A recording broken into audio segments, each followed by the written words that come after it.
They say it's normal to be mean to your crush, but Akitiru never believed that theory. These thoughts fill Akitiru's mind as he enters the dorm, but before he can even reach his room, a loud noise echoes from inside. Standing outside, he shakes in irritation, taking a deep breath to keep himself composed. Inside is none other than Iroha singing her heart out. She sprawled comfortably, humming and belting out the lyrics to a song, which only fuels Akitiru's growing frustration. Then Akitiru finally snaps. He storms into his room and yanks the power cord from the outlet, cutting off the music instantly. Iroha turns around, completely unfazed, and greets him cheerfully before lecturing him about how rude it is to barge into someone's room uninvited. Her smugness only irritates him further, as this is his room and she's the one trespassing. He tells her to keep her volume down before she disturbs the other residents and points to her headphones as a hint. Instead of complying, Iroha teases him maliciously, implying that he wants to touch her. Akitiru shuts her down coldly, stating he has no interest in her antics. Her non-stop chatter only makes him feel sick. Then Iroha accuses him of trying to catch her while changing, even joking that she'll call the police. In reality, Akitiru is the one who should be calling them because she broke into his room after all. He considers it for a moment but realizes that no one would believe him over her. She plays the victim too well. Iroha loves asserting her dominance over Akitiru. At one point, she even lies flat on his bed, deliberately emphasizing her chest. Akitiru looks away immediately, but she has hidden the dorm key between her chest. It's true he gave her the key, but that doesn't mean she can just walk in whenever she pleases. She pushes further, teasing that once he drives her away, he'll end up fantasizing about her. This finally makes Akitiru snap, so he grabs a spray bottle and splashes water on her face. They launch into another argument. Iroha insists that she's basically like his little sister since she's his friend's sibling, but Akitiru rejects that notion entirely, calling her a stranger. She continues to press his buttons, teasing him at every opportunity. Just then, Akitiru's phone rings. It's his uncle. He glares at Iroha, warning her not to mess around because his future depends on this call. She reluctantly promises to behave. His uncle, Makoto, is the president of HPW, a major entertainment company. Makoto calls to talk about Akitiru's bold application to the company without taking the proper exam. He isn't exactly impressed by the move, but since Akitiru is his nephew, he's willing to make it work under certain conditions. His tone suddenly turns serious as he asks Akitiru if he has a girlfriend, catching both Akitiru and Iroha completely off guard. Immediately, Iroha's eyes light up with mischief, clearly coming up with a scheme. Akitiru notices this and warns her to stop whatever she's plotting, but she ignores him. Instead, she moves closer and starts making strange noises, ensuring Makoto hears her presence on the call. Panicking, Akitiru quickly lies and says it's just a cat he adopted. Unfortunately for him, when Makoto casually asks questions about the cat, Akitiru can't answer any of them, making the situation even more suspicious. Iroha doesn't back down and continues to push Akitiru further, making him mutter curses under his breath and confusing Makoto. Desperate to keep up his lie, Akitiru pretends that the cat is attacking him to make the situation sound believable. Eventually, Makoto starts to piece things together and assumes Akitiru has a girlfriend. Panicked, Akitiru quickly denies it and struggles to shove Iroha away. Fortunately, Makoto seems pleased to hear he doesn't have a girlfriend and tells him he'll explain the details of his application soon. After their conversation, Iroha rolls around on Akitiru's bed, complaining that she's thirsty. With a sigh, Akitiru tells her to get herself a drink, and she cheerfully skips off, leaving him frustrated. The next day, during his vacant period, Akitiru spends his time writing in his notebook, reflecting on life and death and his vow to use every minute to secure a better future. As the subject ends, Akitiru's best friend, Ozuma, slumps into his chair, exhausted. Luckily, Akitiru took notes for him, and Ozuma gratefully thanks him. To return the favor, Ozuma invites Akitiru to have some enmitsu after class. Akitiru is always amazed by how great Ozuma is as a person, but Ozuma turns the compliment back at him. He points out that Akitiru has a genuinely good heart, and that's what makes him who he is. Even though Akitiru insists that everything he does is calculated, Ozuma admires how he always thinks of others too, including him and his sister Iroha. Ozuma casually assumes that Iroha barged into Akitiru's place again, and when Akitiru confirms it, Ozuma teases that maybe she has a crush on him. Akitiru disagrees, believing Iroha just likes to mess around. Ozuma argues that it could be her way of showing affection, but Akitiru stands firm in his belief, and if she truly liked him, there'd be no reason to torment him so much. Before their conversation can go further, a fiery teacher enters the room, warning the students not to waste her time. Everyone quickly rises from their slouched positions, and just like that, homeroom begins. After class ends, a classmate rushes up to Akitiru, telling him that a cute first-year girl is looking for him. Sure enough, Iroha is waiting by the door. When confronted, she tries to act sweet and composed, but Akitiru bluntly tells her to drop the act. Instead of backing down, Iroha pretends not to understand and continues to act wholesome in front of everyone, making Akitiru look like the bad guy. She invites him to walk home together, but when Akitiru turns to grab his things, she adds that she wants to be alone with him, excluding Ozuma. This startles Akitiru, and he reacts loudly. Iroha seizes the moment, acting cute and declaring they're a couple. The entire class gasps, including Akitiru, but she doesn't stop. She dramatically sheds fake tears, fully committing to her act and leaving Akitiru flustered. Ozuma suddenly arrives, curious about what's going on. Iroha immediately tells him that she and Akitiru are going out alone, which makes Akitiru panic even more. He quickly grabs her by the hand and drags her away for a serious talk. Face to face, Iroha keeps insisting that they're together, even though it's obviously not true. She reveals her motive came from the earlier phone call, as she figured he might need a girlfriend to impress his uncle. She smugly declares that she's out of his league, so it's basically his win. But Akitiru isn't amused at all. He sternly tells her not to interfere because his future is at stake. Before he can walk away, Iroha suddenly hugs him from behind. She teases him to notice her, saying the future doesn't matter and what matters is the present. With tears in her eyes, she admits she cares about him deeply and just wants them to stay close forever. For a moment, Akitiru is taken aback, thinking she's being sincere. His guard softens, but just as he's about to believe her, Iroha breaks into a mischievous laugh, revealing it was all an act. She teases him for falling for her act and even jokes about how much she wanted to confess like that.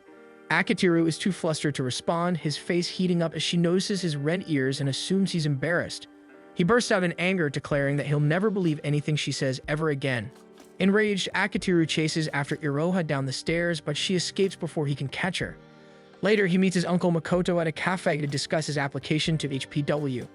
Makoto mentions that someone else will be joining them but wants to talk to Akitiru privately first. He brings up the fact that Akitiru has already released a game. Akitiru clarifies that it was a team effort with 5 members in total, Ozuma as the programmer and Akitiru serving as both producer and director. Together with 3 other members, they formed the Fifth Floor Alliance. He admits that the game's success wouldn't have been possible without his team. Makoto notes that the industry has already started talking about their sudden rise, acknowledging their impressive accomplishment. He admits that even he couldn't have done something like that when he was in school, so Akitiru deserves the popularity. Before diving deeper into the topic, Makoto encourages Akitiru to order something first. Akitiru assumes the person joining them might be a manager or representative, so he brings his proposal, ready to make a good impression.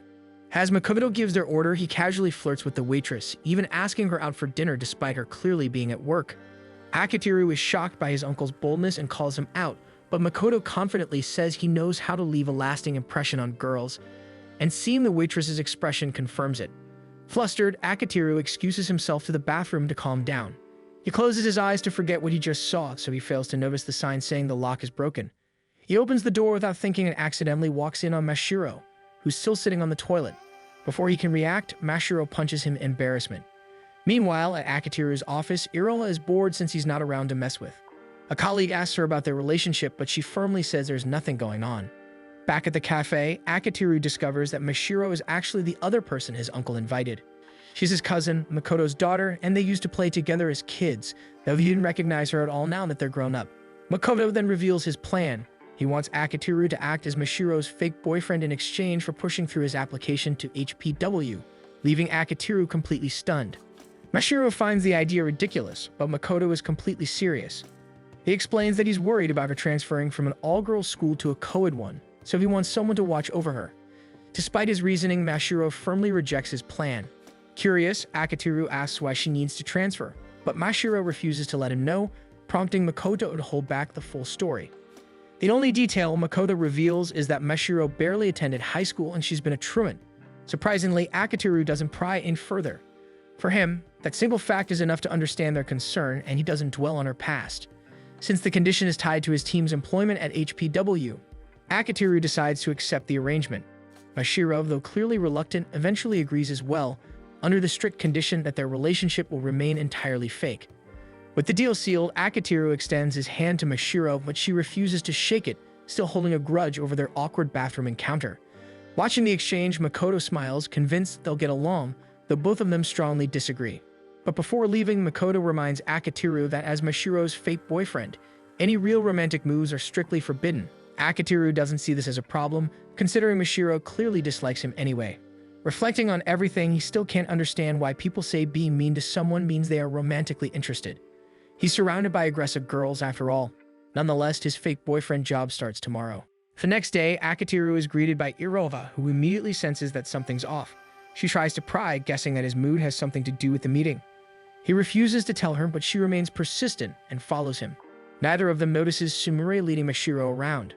Once classes begin, Mashiro is asked to introduce herself to Akitiru's class. Out of nervousness, she blurts out that she's also dating Akitiru. The class erupts with whispers, wondering why someone like her would waste her looks on a nobody like him. Suzuki, one of the boys, asks how they met, and Mashiro accidentally says they met in the bathroom. Akitiru inwardly panics, realizing how bad that makes him look. When Mashiro takes the seat next to him, he tries to act friendly, but she immediately turns cold, reminding him that she hasn't forgiven him. Akitiru tries to reason with her, saying they both need to act friendly if their story is to be believable. Mashiro disagrees, insisting that as long as their stories line up, there's no need for them to be close. Ozuma taps Akitiru on the shoulder, asking why he never mentioned having a girlfriend. Akitiru apologizes for keeping secrets but hints that he and Mashiro aren't actually dating. During lunch, Akitiru explains his situation with Mashiro in detail. Ozuma teases him, saying his life sounds like a romantic comedy. Akitiru counters that Ozuma would make a better protagonist, given his personality and the fact that he has a little sister, though Iroha's personality doesn't exactly fit the trope. Ozuma says it's because Iroha already loves Akitiru. Akitiru flatly denies the idea, but Ozuma just smiles and excuses himself to buy lunch. Suzuki approaches Akitiru, asking how he managed to get a girlfriend when everyone thought he was already dating Iroha. Feeling Mashiro's icy glare, Akitiru quickly clarifies that Iroma is Ozuma's little sister, then changes the topic to Suzuki's crush on their teacher, who's rumored to like macho guys. Hearing that, Suzuki gets fired up and storms out of the classroom. Akitiru, still feeling Mashiro's cold stare, sighs and asks if she has a problem. Mashiro demands that Akitiru bring her rice balls filled with seafood, declaring that since they're dating, it's his duty to serve her. She even threatens that if he refuses, she'll call off their fake relationship. Reluctantly, Akitiru does as he's told and returns with 2 rice balls and a drink for her. He sits back down and quietly eats a piece of bread he bought for himself. He briefly wonders if she might be jealous after overhearing his conversation about Irova, but dismisses the thought since Mashiro clearly hates him. Classes resume as Sumire steps to the front of the room, asking the students if they've all completed their homework. One boy raises his hand and admits that he forgot, prompting Sumire's anger. She launches into a lecture about responsibility, warning them that without discipline, they're nothing more than scum. The student tries to explain himself, but Sumire cuts him off, though she eventually lets it slide on the condition that he promises to do better. Akitiru glances at Mashiro and notices how intently she's watching Sumire. He notes that Sumire might not be the ideal homeroom teacher for a transfer student. When class ends, Sumire pauses at the door to call out Akitiru. She instructs him to meet her in the counseling room to discuss an assignment. Akitiru calmly agrees, but as soon as Sumire leaves, several boys approach him in concern, wondering how he can stay so composed when everyone knows how terrifying she is. He simply replies that she's not going to kill him, then heads for the counseling room. When he arrives, he's signaled to enter, only to be greeted by the sight of a torture chamber. He takes a seat at the center, and almost instantly, Sumire's demeanor changes. She bows to the ground, nervously asking for his forgiveness. Akitiru's attitude shifts as well. He suddenly seems far more confident than before. Sumire stammers through excuses about being overwhelmed with lesson plans and teaching duties. Akitiru pulls out his phone and shows her the notifications he received about her online activity, revealing that she's been doing other things instead of working. Sumire's teaching identity is Shibuku Murasaki. In class, she's feared as the strict, venomous queen, but to Akitiru and the rest of the Fifth Avenue Alliance, she's simply Sumire, their illustrator who always struggles to meet her deadlines. Akitiru points out Sumire's harsh words in class earlier, which visibly hurt her pride. She explains that her strict teacher persona isn't who she really is, since it's all just part of the act she plays in front of her students. Sighing, Akitiru decides to change the subject and asks about her progress so far. Sumire grows nervous and shows him her tablet, revealing a completely blank page. Irritated, Akitiru tries to throw her into one of the torture machines, then tugs on her ponytail as she struggles to get away. Sumire insists that she's suffering from artist block. Letting go of her hair, Akitiru sighs and tells her she should have come to him if she was having trouble. Sumire protests, saying that doing so would ruin her cool image. Clearly losing patience, Akitiru presses a few pressure points on her shoulder in frustration. Once he releases her, he mutters that he never imagined Sumire could be so hopeless. He recalls the first time they met. He was scouting for potential illustrators at a manga convention but hadn't found anyone. Just as he was about to give up, he noticed a comic depicting a taboo romance. The artwork was so detailed that it immediately caught his attention. When he approached the artist to ask if she'd join his project, she turned around, and to his shock, he realized it was his homeroom teacher. That was when Akiteru decided to use what he knew about her secret to keep her working for him. Sumire still wishes that the encounter had happened differently, as it gave Akiteru the leverage to control her reputation as a reliable teacher. Akiteru tells her it's her own fault, and now that she's part of his team, she'd better start making drafts for the game. Sumire groans that she still can't draw because of her artist block. Akiteru suggests that they just sleep on it, but Sumire misunderstands and blurts out that she doesn't like boys 15 years and older. Akiteru scolds her for even thinking that way and tells her to eat something to get her blood flowing so she can focus on work. He also grants her a half-day extension, which immediately lifts her mood. Before he leaves, Sumire asks about his real relationship with Mashiro. Akiteru admits that it's a fake relationship he accepted to help them gain support from his uncle's company. Sumire then reveals that the school has special instructions on how to handle Mashiro's case. Akiteru immediately guesses that it's because she's a shut-in. Akiteru admits that that's all he knows, so Sumire explains that Mashiro was bullied at her previous school. Some of her classmates had discovered a secret she was keeping and used it to hold power over her. Sumire admits she doesn't know what the secret is, but she asks Akiteru to help make Mashiro's school life as comfortable as possible. She says she wants Mashiro to genuinely enjoy her time here, and she's confident Akiteru can make that happen. Akiteru brushes off the praise, but Sumire insists he should take the compliment, reminding him that both she and Ozuma are also grateful for the impact he's had on their lives. Flatly, Akiteru tells her that flattery won't earn her another deadline extension. Afterward, Akiteru returns to the classroom and asks Mashiro if she'd like to walk home together. Mashiro, however, coldly tells him to stay away from her. Whispers spread quickly, with some teasing that Mashiro must be its tsundere, and that the two of them act like a married couple. Hearing the comments, Mashiro grows flustered and bolts from the room. Akiteru watches her leave, wondering why she acts so cold toward him. Ozuma, noticing his expression, remarks that he doesn't think Mashiro is a bad person at all. Akiteru agrees but says she should at least let him get close enough to protect her. He asks Ozuma for advice, but Ozuma admits that Akiteru has a tough case, given that Mashiro already views him negatively. Alone in the shoe locker area, Akiteru suddenly feels a pair of arms wrapped tightly around him from behind. A familiar, irritating voice follows, and he immediately recognizes it as Iroha. He asks her to get off, but she insists that she's simply showing him kindness by keeping him company. Pressing herself closer, Iroha teases that if he really wants her to let go, the softness he's feeling will disappear. It's only then that Akiteru realizes her chest is pressing against his back. To make matters worse, Akiteru quickly realizes that something feels off, and Iroha confirms his suspicion. She admits that she isn't wearing underwear. She explains that she recently grew a little, making her undergarments too tight. Even her school uniform had become so snug that some of the buttons popped off, meaning that if she pulled away from him now, she'd end up exposed. Akiteru has a hard time believing her, but the slim chance she might be telling the truth keeps him from pushing her off. If she's lying, he'll just look like a fool. But if she's not, forcing her away could spell disaster, not only for his friendship with Ozuma, but also for their group's deal with his uncle's company. After all, if anyone sees them like this, people will assume he's cheating on Mashiro with Iroha. Deciding to minimize the damage, Akiteru quickly hooks his arms around Iroha's legs, shifting her into a piggyback position. Iroha panics as Akiteru taunts her, trying to get her to admit she was lying, but she stubbornly refuses. Akiteru bolts out of the school, taking a side route to avoid being seen. Iroha grows flustered from the sudden dash and blurts out that she surrenders, prompting Akiteru to finally stop. He doesn't let her down immediately, making her apologize for lying just to tease him. When he finally drops her, he scolds her for her behavior, only to realize she was partially telling the truth about not having underwear on. They end up walking home together, and Akiteru asks if she has any advice on befriending a difficult girl. Iroha pales, assuming he finally has a crush, but Akiteru quickly corrects her and explains the situation with Mashiro. He clarifies that his efforts are mainly for his own benefit, but Iroha insists that deep down he genuinely wants to be friends with Mashiro. With a grin, she tells him to leave it to her, and that she'll teach him how to win over Mashiro. The next day, Akiteru shows up at school wearing a dog collar and offers to carry Mashiro's bag. During lunch, he serves her a warm meal. After class, he even offers to give her a piggyback ride. All his antics only irritate Mashiro. She grabs his leash and drags him to the stairwell to demand an explanation. Thinking it's some sort of prank, she's annoyed when Akiteru admits that he also feels ridiculous, since it's the kind of scheme Iroha would talk him into. He admits he knew it probably wouldn't work, which only frustrates Mashiro more. She wonders aloud if he dislikes her that much.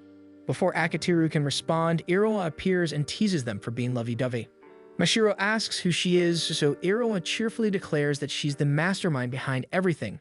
As Mashiro watches their easy banter, she can't help but notice just how close the two seem. Suddenly, Mashiro announces that she's leaving and snaps at them to stop bothering her. Later, as Akitiru and Iroha arrive home, they're shocked to find Mashiro in their apartment complex. Mashiro accuses them of stalking her, but they quickly explain that they all happen to live in the same building. Iroha cheerfully adds that she's Akitiru's sister in spirit, since her brother is his best friend.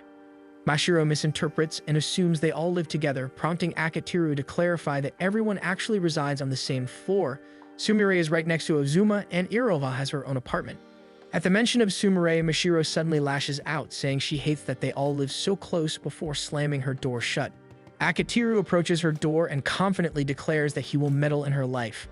Akitiru calls a meeting with his group in his room. He tells them that he wants to throw a welcome party for Mashiro to celebrate her moving into their apartment building. He's already set the date for Friday at 8 p.m., though Iroha worries that Mashiro might not show up. Akitiru gives her a confident smile, saying that all they need to do is bother her enough and that he already has a plan in mind. Before his plans, the Fifth Floor Alliance enjoys a small party of their own to celebrate completing a project deadline. Sumire drinks more than usual, prompting Akitiru to scold her for being the one who's always late with her submissions. Akitiru notices that Iroha seems unusually docile and polite. Iroha explains that she feels a little out of place since she's not officially part of their team, though she's grateful to be included in the celebration. Akitiru gives her an uneasy look, realizing that when Iroha is polite, it throws him off, especially since she's usually a handful. Ozuma compliments Akitiru's cooking, especially the roast beef he prepared. In turn, Akitiru praises Ozuma's technical skills, crediting his engineering setup for allowing their files to upload much faster and helping them meet the deadline on time.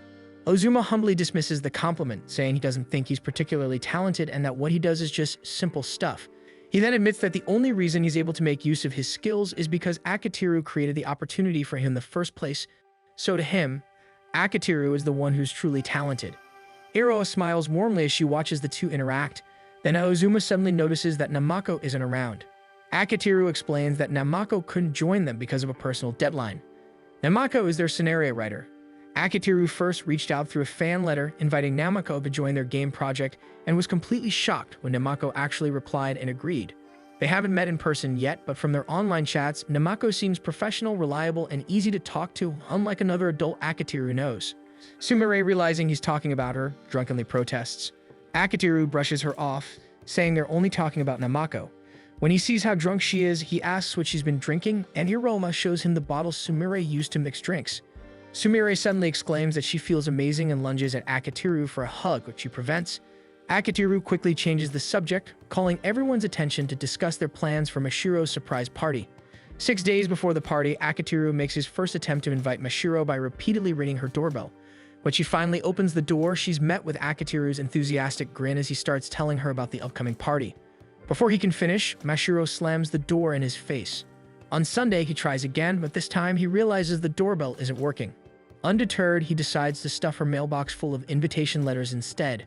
4 days before the party during class, Akitiru tosses Mashiro a note saying he wants to talk to her. They begin passing notes back and forth, with Mashiro asking if what he did yesterday counts as bullying. Akitiru quickly denies it, insisting he just wanted to invite her to a dinner party. Mashiro isn't convinced, pointing out that her mailbox was overflowing with invitations, making it look more like a trash can. When he tries to ask for her Lime ID, she immediately refuses. Deciding to take a break, Akitiru vows to try again the next day. Unfortunately, Mashiro completely ignores and avoids him. On Wednesday, Akitiru catches her right as she steps out of the elevator and reminds her about the party, only for Mashiro to call him a stalker. The next day, he asks her again at school, but Mashiro scolds him for doing it in public. After classes, Akitiru and Iroha head out to shop for party supplies. While browsing, Iroha gets distracted by a stall offering free samples of sausages stuffed with melted cheese. She urges Akitiru to try one, but he gets embarrassed and refuses. The saleslady mistakes them for a couple and encourages him to take one for his girlfriend. When he refuses again, she insists that he should because his girlfriend looks sad. Not wanting to be embarrassed by Iroha, Akitiru reluctantly agrees to try it. But as he reaches for the sausage, Iroha pulls it away, teasing that if he really wants it, he should beg for it. Realizing she's only doing this to embarrass him, Akitiru decides it's best to play into her hand. When Iroha offers to feed it to him, he silently vows to get her back for this later. He eats the sausage and admits it tastes great, while the saleslady watches them fondly from her stall. As they move to a different aisle, Akatiru asks how Iroha can so easily say "I love you" to people. Iroha replies that it's easy when she genuinely cares about them, prompting Akatiru to quietly compare her to Mashiro, who struggles to be honest with her feelings. Iroha asks if Akatiru has managed to get Mashiro to accept their invitation. Akatiru admits he's a bit lost on what to do next. As Iroha reaches for a can of tomato sauce on a high shelf, she struggles to grab it while telling him that maybe he just isn't trying hard enough. She points out that when Akatiru truly wants something, he's usually insistent. After all, he managed to convince both Ozuma and Sumire to team up with HPW. Akatiru replies that it was a necessary move for their studio if they wanted bigger support. Iroha says that Akatiru has a knack for understanding what people really want and uses that to persuade them to try things they normally wouldn't. Akatiru explains that it's only because he saw Ozuma and Sumire wasting their talents that he wanted them to use their skills for something meaningful. Iroha smiles at his reasoning and tells him that his true talent lies in helping people bridge the gap between their wants and their dreams. She finally manages to grab the tomato sauce but loses her balance and nearly falls, only for Akatiru to catch her. Relieved, Iroha grins and remarks that another one of Akatiru's good points is making sure their group doesn't take their freedom for granted. She says that's probably why Ozuma trusts him so much. Akatiru thanks her for the kind words and feels determined to convince Mashiro to come to the party. Meanwhile, over at Mashiro's place, Mashiro tells herself there's no way Akatiru can make her go. On the day of the party, Akatiru can't find an opportunity to approach her during class. Instead, he checks in with Ozuma to make sure everything's ready. Ozuma confirms and jokingly tells him he owes him one for pulling everything together in under a week. Confidently, he leaves the classroom and Akatiru announces that their plan to get Mashiro to attend the party starts now. He catches up with her at the shoe lockers, where Mashiro immediately tells him to stop trying to invite her. Akatiru apologizes and promises not to pull any more tricks. Still, Mashiro doesn't seem convinced. He insists that he just wants to walk home together since they live in the same building. But when he looks at her, Mashiro is already sprinting away from him. Akatiru wonders how much she truly hates him. Even so, the plan depends on them walking home together, so he quickens his pace to keep up. Mashiro notices and starts running faster, demanding to know what he's planning to do as Akatiru chases after her. Akatiru feigns ignorance, claiming that he's only running home because he wants to. Mashiro, aware that he's lying, abruptly changes directions. Eventually, Mashiro stops by a riverbank, completely out of breath. She shouts at him to stop worrying about her, insisting that she doesn't fit in with established groups. She tells him to go and enjoy his own life without dragging her into it. Akatiru frowns and asks where she plans to go if she refuses to make any friends. He demands to know what the point of transferring schools is if she never intends to connect with anyone. He apologizes for the bathroom incident and says it's fine if she still hates him, but she should at least try to make some connections. Mashiro turns to argue but slips. Akatiru lunges forward to catch her, only for both of them to tumble into the river. Soaking wet, Akatiru tries not to look at her since her clothes are clinging to her body. Flustered, she tries to stand but trips again. Akatiru catches her, pulling her against him to steady her. Once they make it back to the shore, Akatiru teases that they now have a matching drowned rat look, making them look like a believable couple. Mashiro actually laughs for the first time, admitting it's the worst couple look imaginable. Sensing her lighter mood, Akatiru continues joking, saying maybe this is a god's way of blessing their fake relationship. Mashiro dryly replies that such a god deserves to die, and Akatiru tells her that if she keeps praying, maybe she'll start feeling better about herself. She admits that no amount of praying will suddenly make people who hate her start liking her. Curious, Akatiru asks why she's so stubborn even though he's trying to get along with her. Mashiro blurts out that it's because of the deal he made with her father, but quickly takes it back, saying she knows it isn't his fault. She adds that she genuinely hopes he doesn't hate her. Akatiru reassures her that no one actually hates her. Mashiro hesitates and confides that she's scared of not fitting in and of being ignored. Seeing she's about to talk herself down again, Akatiru gently tells her there's nothing wrong with feeling that way. He admits that he isn't exactly someone who stands out either. He often gets overlooked because he doesn't have any remarkable skills. Akatiru claims that he's just an ordinary person with an ordinary set of skills. His comment makes Mashiro protest, insisting that he isn't ordinary at all since he's the leader of the 5th Floor Alliance. Akatiru looks at her in surprise, wondering how she knows about his group. Mashiro quickly covers it up by saying her father often talks about the game he developed since it earned a lot of money. Akatiru corrects her, saying that all the earnings just go back into the game's development costs. Mashiro then remarks that he could easily be the most popular student in their class, but Akatiru reveals that no one actually knows he or the others are behind the hit game. She's surprised and asks if he's afraid of being made fun of. Akatiru says he just wants to stay humble about their success and not let the attention give him an inflated ego. Listening to him, Mashiro smiles and fondly calls him weird. Eventually, they return to their apartment building. Mashiro still refuses to attend the party, though she admits she's thankful for the invitation. As she walks toward her door, Akitiru asks if she can start treating him normally next week. She agrees but pauses when she notices her door is unlocked. They begin to think that someone might have broken in. Akitiru steps in front of her, offering to go inside first to make sure it's safe. Slowly, they enter the apartment together. Just as they're about to reach the main room, Akitiru mutters something strange under his breath, then pushes Mashiro gently forward as he swings the door open. Mashiro is greeted by a loud pop of confetti and cheers from the other residents of the 5th floor. Completely bewildered, Mashiro demands to know why everyone is inside her apartment. Akitiru sheepishly explains that this is actually his place.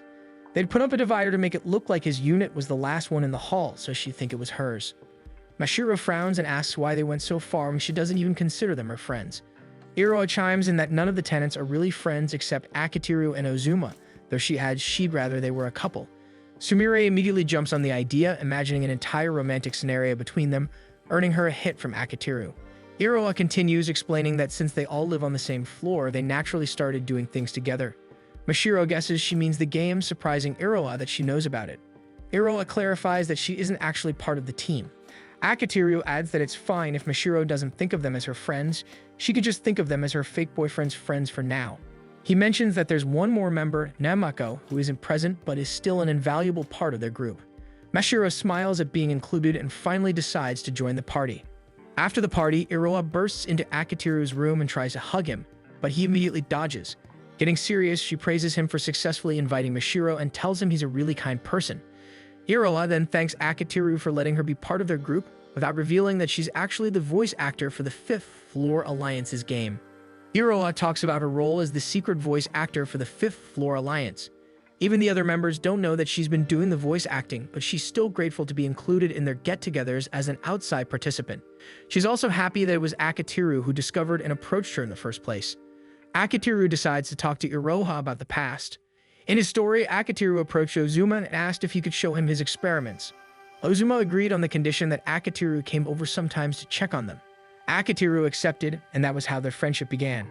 Not long after, Akitiru's parents left to work elsewhere, and he started living in the same building as Ozuma. One afternoon, Akitiru caught Ozuma studying the floor tiles. When he asked what Ozuma was doing, Ozuma claimed he was just playing with numbers in his head, using the tiles as his reference.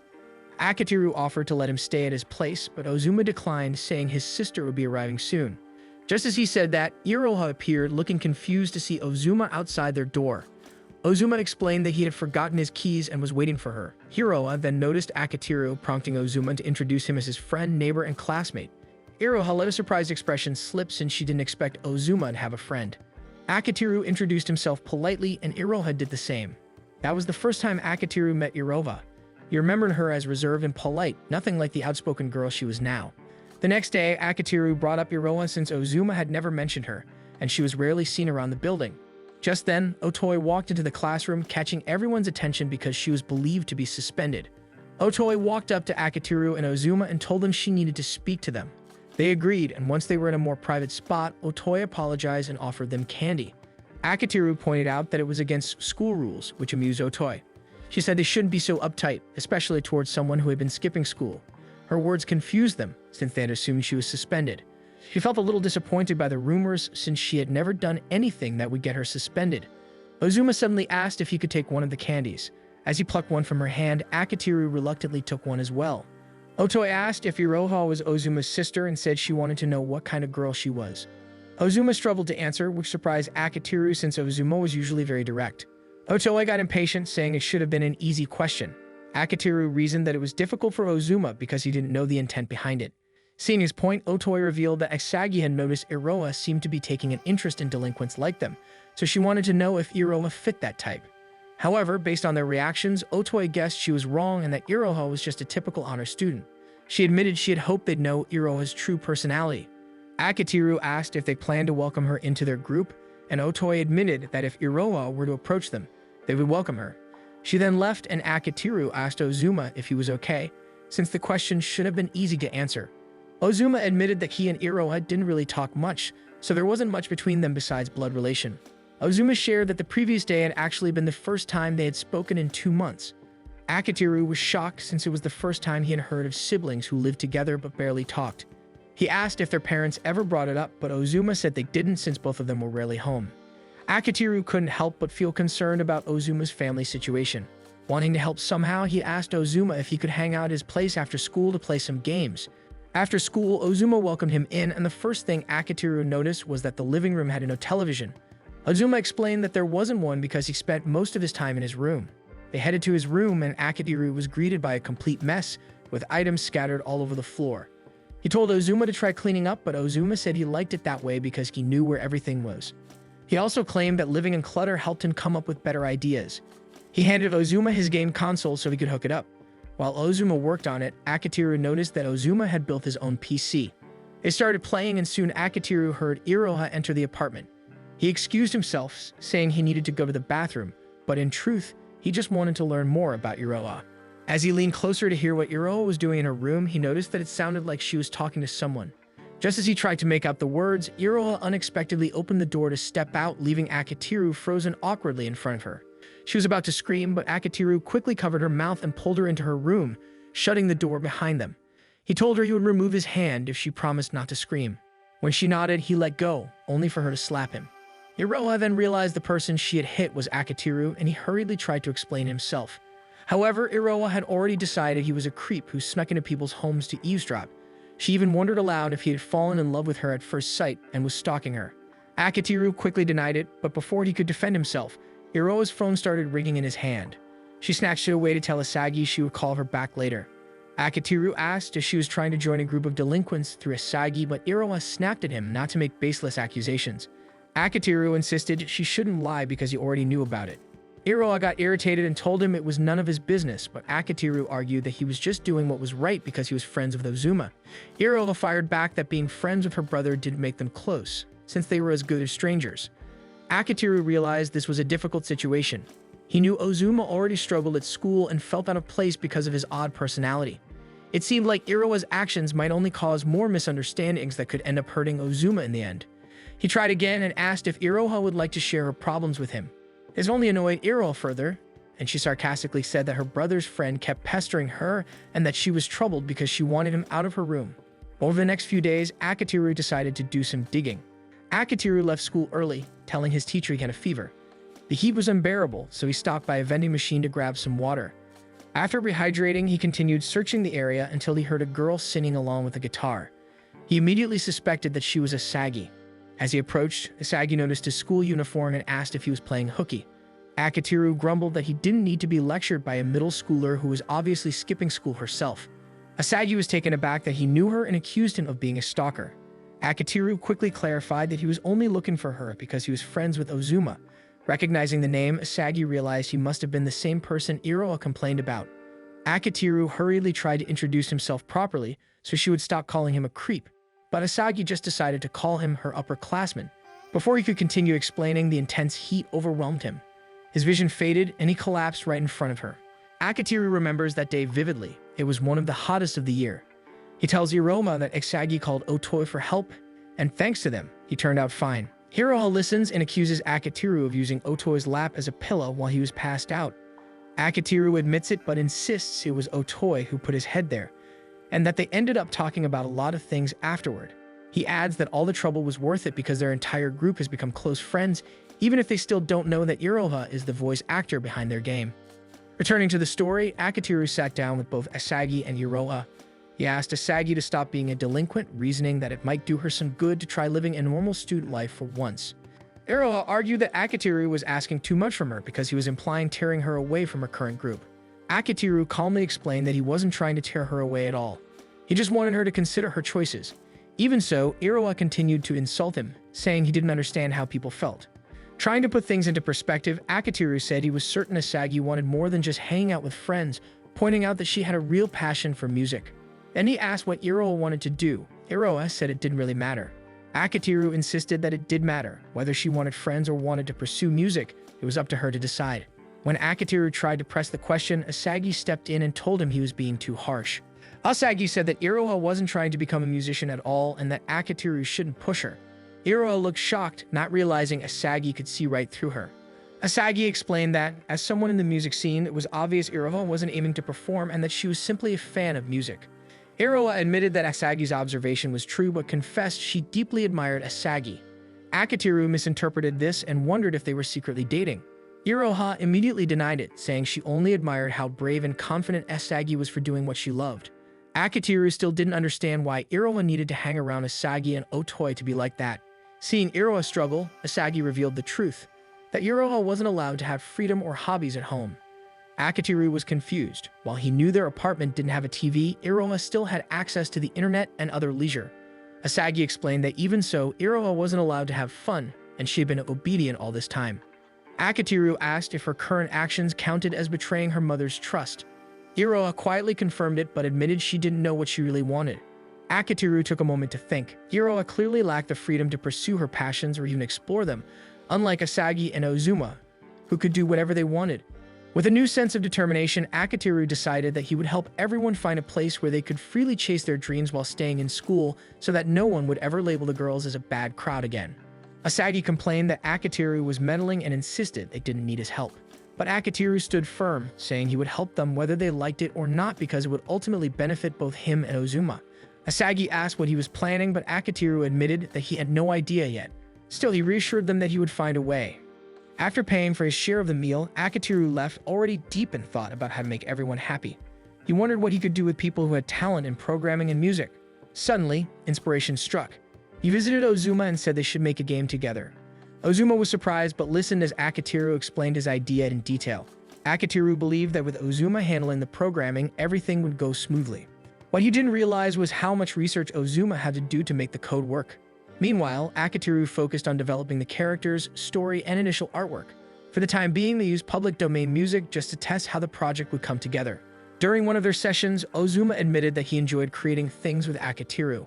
He explained that while he had always tinkered and experimented alone, it felt fulfilling to finally build something alongside someone else. He also found it exciting that their project would soon be available for the world to play. Akitiru agreed and said he already knew the perfect people to test the game on, explaining that he would have Ozuma's sister, Iroha, and Asagi play it. They invited Asagi and Iroha over to test play their game. At first, Asagi was more concerned about the state of the room. However, Asagi seemed to really enjoy it, and even Iroha's expression showed genuine interest.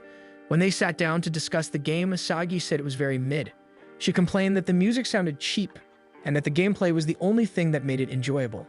Akitiru mentioned that gameplay is the true charm of any game. He explained that simple games like rock, paper, scissors are great because they are complete, the rules are simple, and the goal to win is clear. He added that this is also the formula for a good video game. He continued that they could create something fun even with a small budget. He then talked about his dream to make such games and how he was lucky to have Ozuma, who had a talent for programming. However, he said their problem was the music since they used free ones. He wanted something original and high quality for the game. Asagi grew suspicious and Akitiru asked if they were interested in helping with the game's development. Iroha was shocked to be included, but Akitiru reassured her that since there was a lot to be done, her involvement wouldn't be a problem. Asagi admitted she was intrigued, but didn't want to betray Otoi's kindness. However, Akitiru had already contacted Otoi and received her permission. A glimmer appeared in Asagi's eyes as she encouraged Iroha to join them, saying that it would mean she wouldn't have to become a delinquent. She added that they could leave behind their boring lives if they joined Akitiru. To everyone's disappointment, Iroha declined the offer. She apologized to Asagi for dragging her into her problems and promised not to ask her to include her in the delinquent group again. She said she would still support Asagi's performances and then excuse herself so the others could continue their meeting.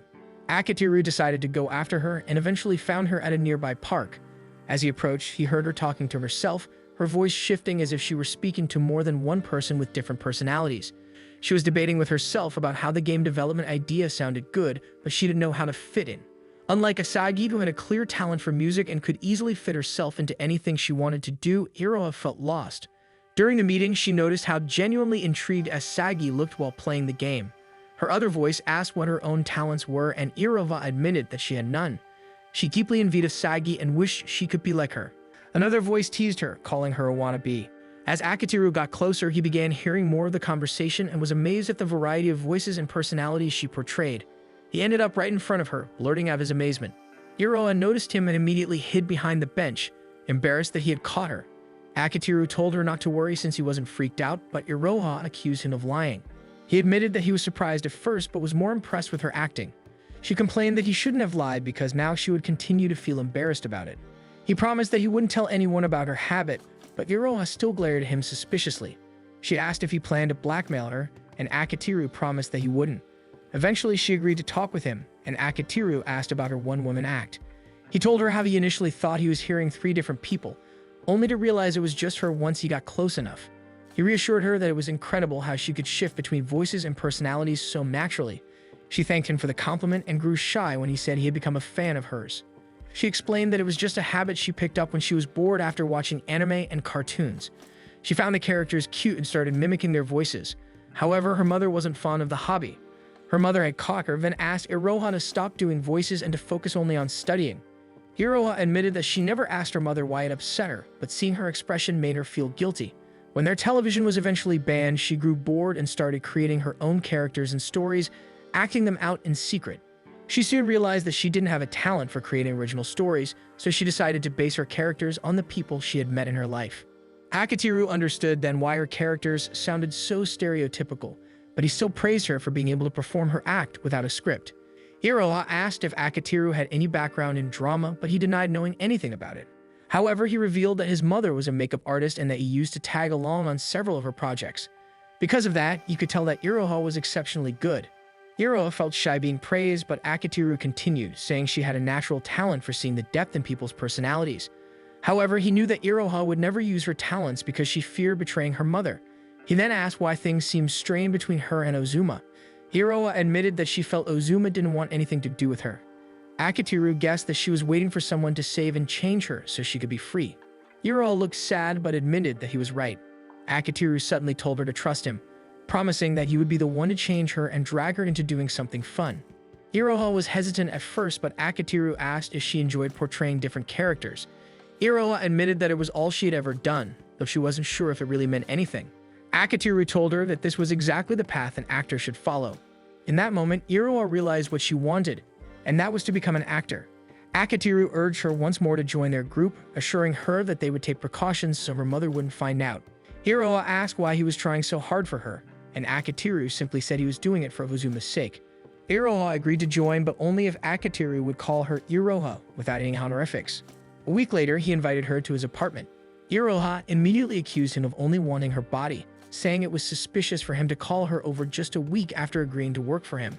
Akitiru argued that things like that don't happen anymore. To make Iroha feel more comfortable, he told her that he wouldn't lock the door and that she was free to keep her phone with her in case she wanted to report him.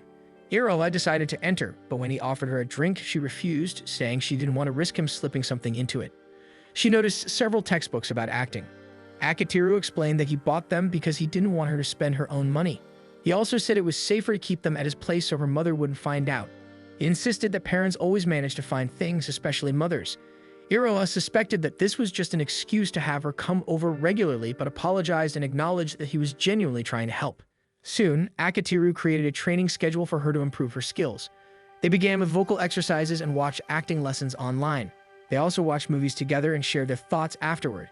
Iroha even started practicing dubbing anime by muting the sound and reciting the lines herself. One day, Otoy invited Akitiru and Iroha to her place, announcing that her studio was finally ready. She led them to her family's old storehouse, which she had transformed into a voice studio for her delinquent friends so they could do something productive. Akitiru was amazed at how far she had gone, but Otoy told him that he was partly responsible for inspiring her. Akitiru felt honored and wanted to add an honorific to her name since they could now record for free thanks to her. Iroha asked if she could step inside the recording booth, to which Otoy agreed. Otoy turned to Akitiru and asked how he planned to find the rest of the voice actors.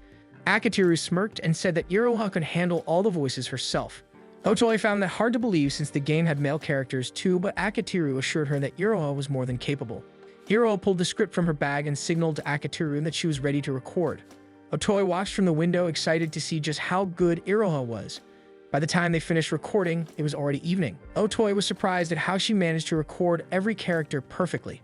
Akitiru gave her a smug look, saying that he had practically raised her since he was her producer and manager, though he admitted that Iroha had the talent from the very start. One day after they watched a movie, Iroha was gushing over one of the actors, making Akitiru tease her for having a soft spot for handsome guys. Iroha explained that it wasn't really about his looks but his boyish behavior that made her excited. Akitiru was surprised that girls found that kind of trait charming, which led Iroha to argue that his perspective on what girls liked was outdated. Akitiru worried that she might be angry with him, but Iroha teased that she would just give him the cold shoulder, so she warned him not to make her angry. She then turned shy and thanked Akitiru, explaining that she was starting to understand why Ozuma liked hanging around him so much.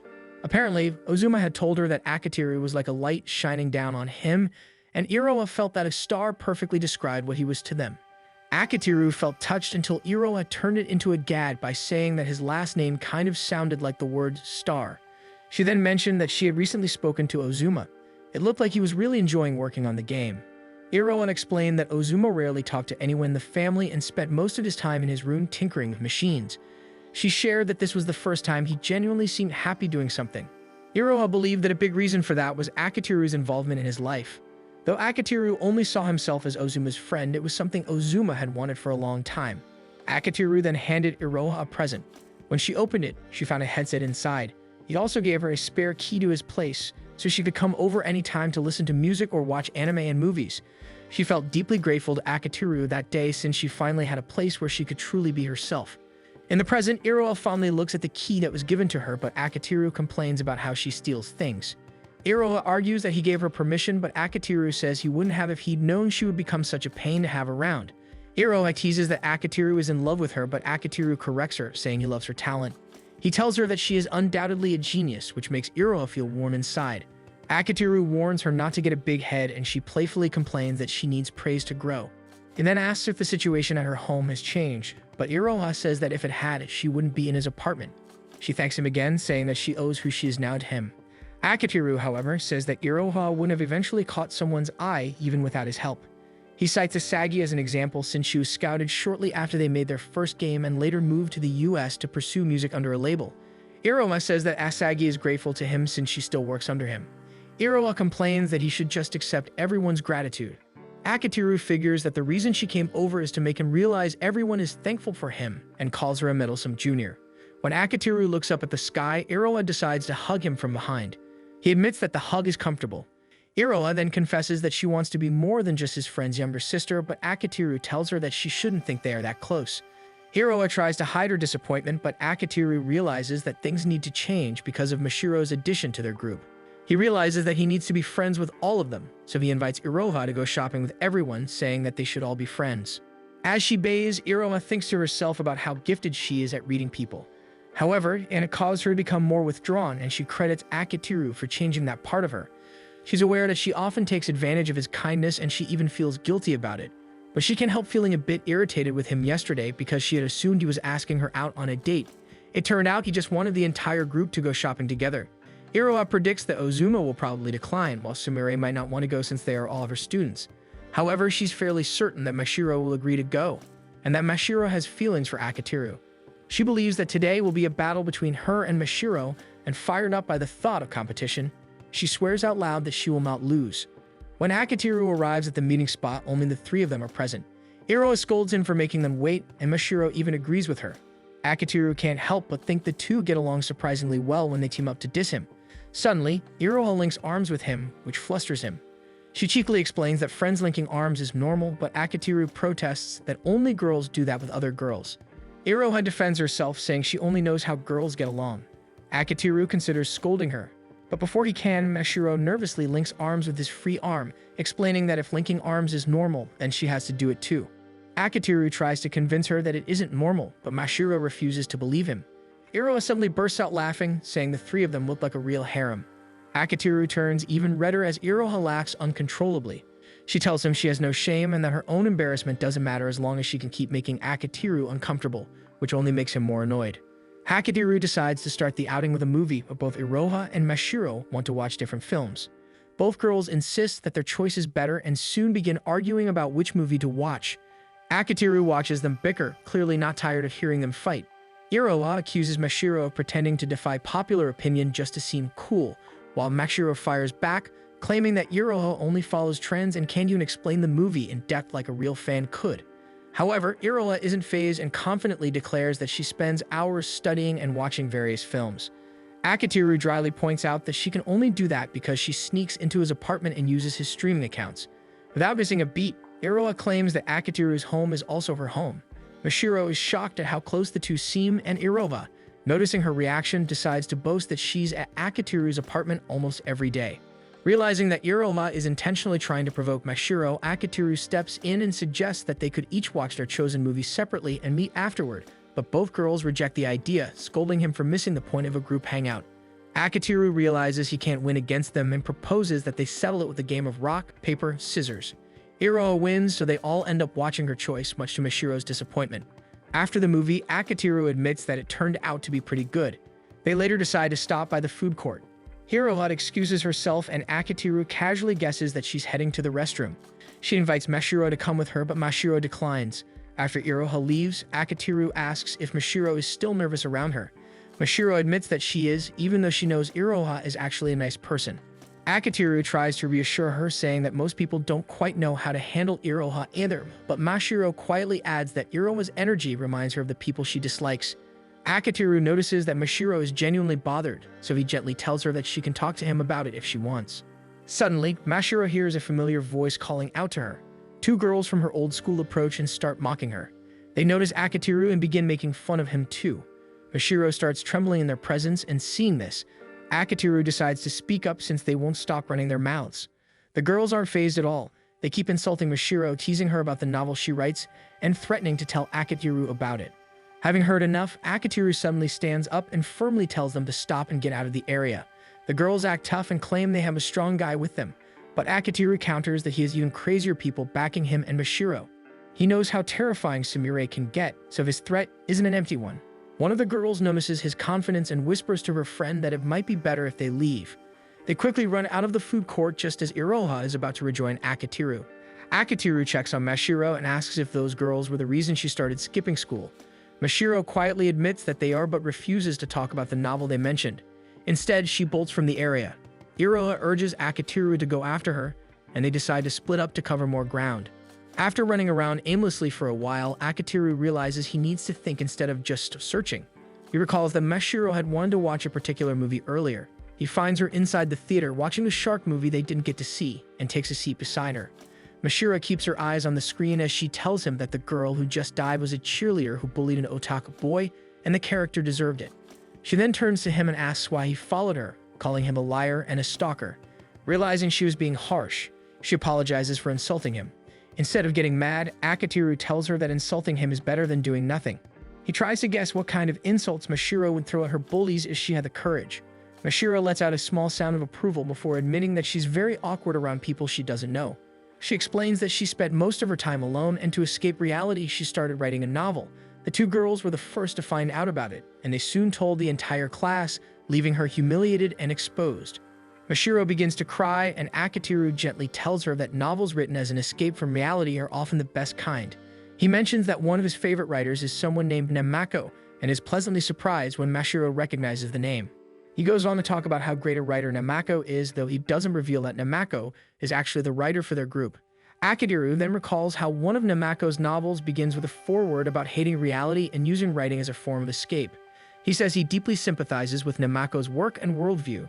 Mashiro comments that Namako uses a pen name which she finds a bit shady, guessing that Namako doesn't want to be found out because he's embarrassed. Akitiru agrees that it's possible, but says that people shouldn't be denied their hobbies, even if they're embarrassed. He reassures her that while some people might not see value in her writing, there will always be others who will appreciate her work. Mashiro agrees, but admits that she still feels uneasy because Iroha reminds her of her old bullies. She confesses that she feels she and Iroha won't get along. Akitiru gently pats her head and tells her that even though Iroha might resemble those girls, she's nothing like them. He adds that if Iroha ever makes her upset, she can always come to him, and he'll lecture Iroha. He then offers Mashiro his hand, and she takes it. Akitiru sends a message to Iroha, letting her know that he's found Mashiro. As they go to meet Iroha, Akitiru and Mashiro find her talking with Mashiro's bullies. Mashiro is terrified that her fears have come true, but Akitiru tells her to watch and listen. To their surprise, Iroha suddenly insults the bullies for mocking Mashiro, calling them trash not even worth her time. She loudly calls Mashiro adorable and lucky to have such a perfect boyfriend. Then, making sure the entire area can hear, she berates the bullies for meddling in Mashiro's life, calling them lowlifes who bully others because they have nothing better to do. Angered, the girls try to fight back, but Iroha raises her hands and dares them. Her tone and demeanor shift instantly. Mashiro is confused by the sudden change, and Akitiru explains that this is Iroha's talent. Iroha continues berating them. her voice more frightening. The bullies cower and ask why she's defending Mashiro when she claimed they weren't even friends. Iroha clarifies that while they aren't friends yet, her relationship with Mashiro has nothing to do with this. She simply can't stand rotten personalities like theirs. As she prepares to punch one of them, Akitiru steps in and stops her. Iroha glares at him, and even though he knows she's bluffing, it still sends a chill down his spine. Akitiru calmly repeats his earlier warning and adds that they should never show their faces to Mashiro again. The bullies bow several times before running off. When he turns back, Iroha thanks him for his perfect timing, admitting that she doesn't actually know how to fight and was worried she'd have to pretend to throw a punch and be found out. He helps her up and points out that she seemed genuinely angry at the bullies. Iroha confirms it but says her old self wouldn't have done anything about it. Akitiru then asks Mashiro what she thinks of the real Iroha. Iroha is shocked to realize Mashiro was there and apologizes for interfering. However, Mashiro also apologizes, admitting she had misunderstood Iroha. She confesses she was wrong and asks if they can be friends. Iroha happily grabs her hands, overjoyed to finally be accepted as Mashiro's friend. Later that evening, Makoto treats Akitiru to dinner to thank him for improving Mashiro's mood and helping her open up about school. He mentions that Mashiro even made a friend and asks if it's the same Iroha from the 5th Floor Alliance. Akitiru clarifies that Iroha isn't actually a member. Makoto then asks if she's the voice actor from his last game. Akitiru is surprised he knows, since Iroha's voice work is supposed to be confidential. Makoto explains that Mashiro had praised Iroha's acting skills, so he guessed her identity. He also says that he can tell all the voices in the game belong to one person. He promises to keep her identity secret, knowing that her anonymity adds appeal. Makoto asks if Iroha is Akitiru's girlfriend. Akitiru firmly denies it, and his confidence convinces Makoto. However, Makoto warns him never to become Mashiro's boyfriend. Akitiru replies that he won't since he's sure Mashiro doesn't even like him that way. Makoto looks at him in disbelief over his cluelessness, but decides probably for the best. Meanwhile, Mashiro is happy she decided to transfer schools and meet her allies. Still, she isn't ready to tell Akitiru and the others that she's actually Namako. She admits to herself that while she was thrilled to hear Akitiru say he admired Namako, she now realizes she wants to be special to him as herself. Elsewhere, Iroha lounges in Akitiru's room as usual, listening to music. When Akitiru suddenly turns up the volume, she gets mad and tells him to take responsibility if her eardrums get damaged. With a deadpan expression, Akitiru says he'll marry her to take responsibility, then immediately adds that it's a joke since the headphones aren't loud enough to cause damage. He explains that he spent good money on them and notices how worn they are from frequent use. Iroha tells him she uses them constantly to study her craft. Akitiru says that if she's truly grateful, she should stop teasing him, but she playfully replies that teasing him is how she shows gratitude. She admits she likes him enough to get jealous of Mashiro, but Akitiru doesn't believe her. Iroha says she was ready to become Mashiro's rival, but Akitiru reminds her that they ended up becoming friends instead due to the bullies' involvement. Just then, Akitiru receives a message from Namako, only to see that it's a confession of love directed at him. Akitiru wakes up one morning shocked to see Mashiro on top of him.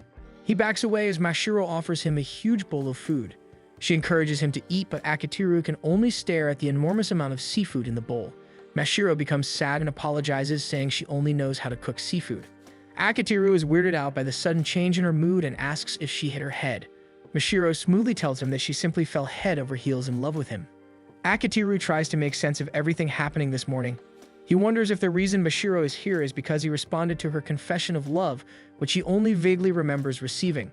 Mashiro sets down the food and climbs back into bed, telling him they should act like normal lovers. She begins kissing him and pinning him down as he struggles to push her off. It isn't until later that he realizes it's only a dream and Iroha has been shoving a popsicle into his mouth. Allowing himself a few moments to recover, Akitiru finally snaps, bites down on the ice pop, and sits up, but she claims she's just being a good junior trying to wake up her senior. Akitiru tells her to wake him up normally, but she complains that his reaction is too dry for someone who was just woken up by someone as cute as her. Akitiru tells her not to complain since at least he isn't a creep. Iroha starts eating the ice pop and teasingly asks what would turn him on. Akitiru notices her uniform and quickly turns away. Iroha takes this as a sign that he finds her chest attractive, but Akitiru explains he's only complaining because her uniform is worn sloppily. Akitiru asks why she's in his apartment so early, so Iroha points at his digital clock, showing that it's already an hour past his usual wake-up time. She reveals that Ozuma sent her because he wasn't responding to her brother's messages. Akitiru pales. At first, he thinks this is another one of Iroha's tricks, but she insists she isn't mean enough to change his clock. He asks Iroha if today is a weekend, but Iroha proudly declares that it's a weekday. Akitiru considers looking for a doctor's appointment he can schedule, but Iroha jokes that if a doctor were to see him, They would assume he's sick for completely different reasons. She tells him in a hurry so they can make it to school on time. Akitiru rushes through his morning routine, his mind still on Mashiro's text confession. He's certain it was a real confession, but he can barely remember how he responded. He checks their message thread, rereading her confession. He can't believe it's from the same Mashiro who acts like she hates his very existence. He wonders if her feelings are genuine since her actions say otherwise. Still, he knows he needs to take this seriously because ignoring it could end up hurting her. He decides the best thing to do is to be honest about his own feelings. Once he's finished getting ready, he and Iroma rush to school. When they stop at a traffic light, she tells him he should just take it easy and show up late. Akitiru explains that he can't do that because his reputation could be ruined if he's late even once. Iroma argues that one late arrival won't destroy his world, but Akitiru says he also can't live with himself if he gives Sumire an opportunity to scold him about tardiness, especially since he always nags her about deadlines. Hiroa finally understands his refusal to be late, then asks if it's okay for them to be seen going to school together. Iroma explains that her concern is about what Mashiro might think. Akitiru pales at the mention of Mashiro's name, and Iroha teases him for being popular with the ladies. She even says that if a ladies' man doesn't spend an evening with a girl by a certain age, he'll start repelling girls instead of attracting them. Iroha then grabs his arm and teasingly offers herself so he can practice and make his first time with Mashiro flawless. Instead of getting flustered, he simply pulls his arm back and calls Iroha an idiot. Iroha gets irritated because he didn't react the way she wanted. Akitiru teases her that if she wants him flustered, she should try sneaking up on him in the evening. Iroha screams that she will as Akitiru runs toward the school. Iroha watches him go fondly, knowing their relationship will have to remain stagnant for now. Akitiru manages to make it to his classroom before the first period. He notices Mashiro sitting right next to his desk and decides to try talking to her about her message. Mashiro acts as if he's an eyesore, not even acknowledging that she sent anything to him. Akitiru notices she's colder than usual and asks if he did something wrong, but she answers that simply hearing his voice makes her sick.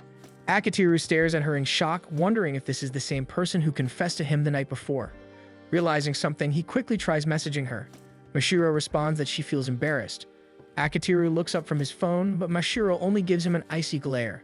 When he looks back at his phone, Mashiro is a completely different person, gushing about how much she wants his attention.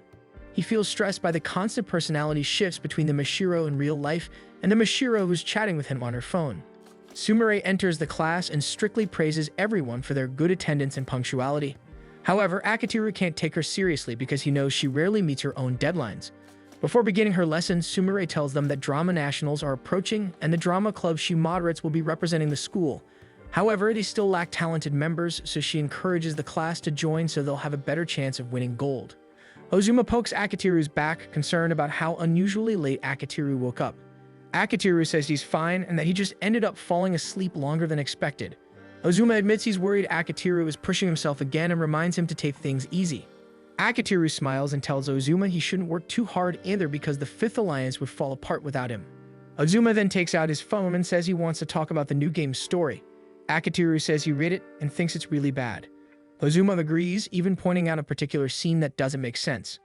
Akitiru says it progressively gets worse, even mentioning that it somehow turned into a musical toward the end. They both wonder what happened because their original game was a horror game, so it should have been obvious that the sequel would follow the same themes. They wonder if Namako is in some sort of slump, so Akitiru decides everything can be fixed with a simple discussion. Ozuma and Akitiru then feel a strange glare in their direction and see Mashiro staring at them. Mashiro feels a bit jealous, thinking Ozuma and Akitiru are too comfortable with each other to simply be just friends, but she quickly shakes the thought away once she realizes it. Akitiru notices her, and another wave of stress comes over him. He has to learn how to deal with Mashiro's hot and cold personality, as well as Nemako's loss of direction. The number of irregularities is just too much. He needs to get Nemako back on track, or the future of the Fifth Floor Alliance will be bleak. Meanwhile, Iroha has a hard time controlling her smile in class.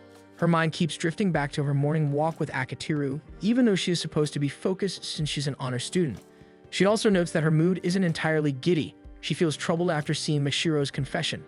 A classmate then calls Iroha, telling her someone wants to talk to her. Iroha checks and sees it is Mashiro. Stepping out to talk, Mashiro thanks her for taking the time to see her. Since they are still in public, Iroha puts on a pleasant and polite personality. Mashiro notices but doesn't take the hint. She assumes Iroha is playing around and decides to act like a mouse. When Iroha doesn't mirror her behavior, Mashiro realizes she read the signal wrong and apologizes. She thought it was something normal high school girls do, so now she feels embarrassed. Iroha finds her fumbling cute but notices several students watching them. She brings Mashiro to a more private area.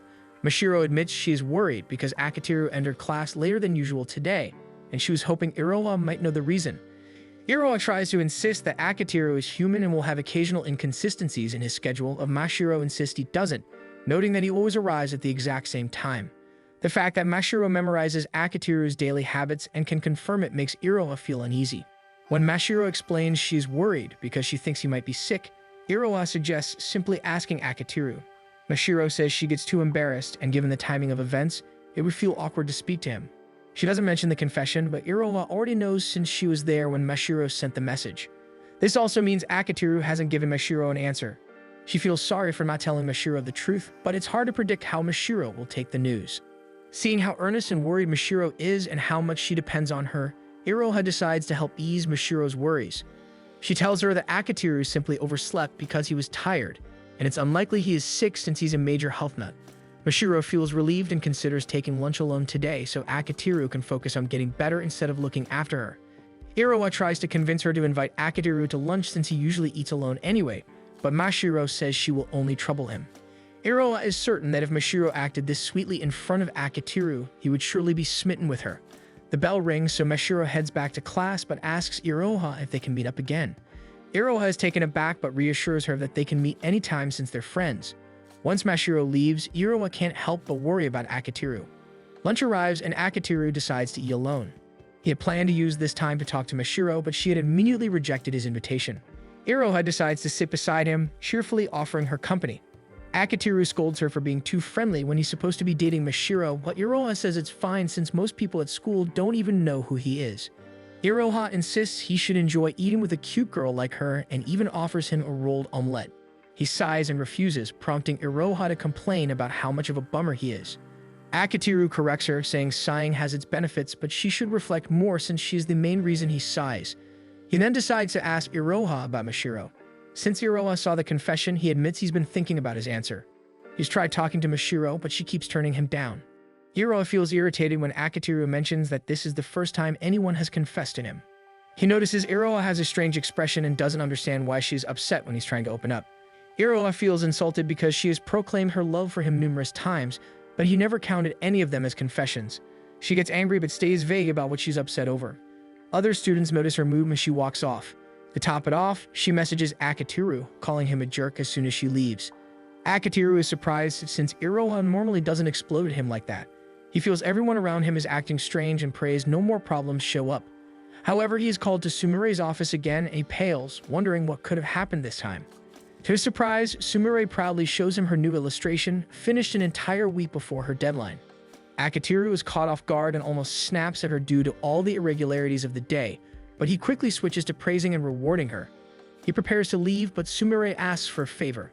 The moment he hears it will take time, Akiteru says he cannot help her today because he thinks he is sick and must be coming down with something. He decides to leave early but ends up leaning against the wall, suddenly feeling overwhelmed by the day's events. Akiteru is sick in bed, mulling over how he has to waste a whole day just to recover. He then hears movement in the living room and figures that Iroha has let herself in. He gets up to check on her and sees her wearing an apron and cooking.